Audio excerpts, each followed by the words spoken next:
আল্লাহ যারা যারা ভালোবাসতেছে তাদের ভালোবাসার মধ্যে আগুন জ্বালিয়ে দাও আল্লাহ। এই গ্রুপে যত ভাই বন্ধুরা আছে যারা যারা বিয়ে করেছে তাদেরকে আরো 2-4টা করে বিয়ে করার তৌফিক দান করো আল্লাহ। আল্লাহ যারা বিয়ে করতে পারেনি তারা যেন কোনোদিন বিয়ে করতে না পারে আল্লাহ। আল্লাহ যাদের গার্লফ্রেন্ড আছে তাদের গার্লফ্রেন্ডের যত কলেরিয়া ডায়রিয়া হয়ে মারা যায় আল্লাহ। আল্লাহ যাদের গার্লফ্রেন্ড নাই তাদের কপালে যেন কোনোদিন গার্লফ্রেন্ডই জুড়ে না আল্লাহ। সবাই জোরে বলেন আমিন, আবার বলেন আমিন।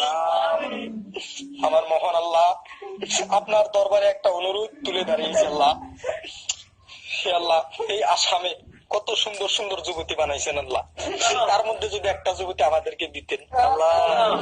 হে আল্লাহ, কত বেকার ছেলে আছে, তাদের কপালে যদি 2-4টা করে মেয়ে দিতেন আল্লাহ। হে আল্লাহ, রাস্তা দিয়ে কত মেয়েরা হাইটে হাইটে যায় আল্লাহ, দিল আমার পুকুর পুকুর পুকুর পুকুর করে আল্লাহ।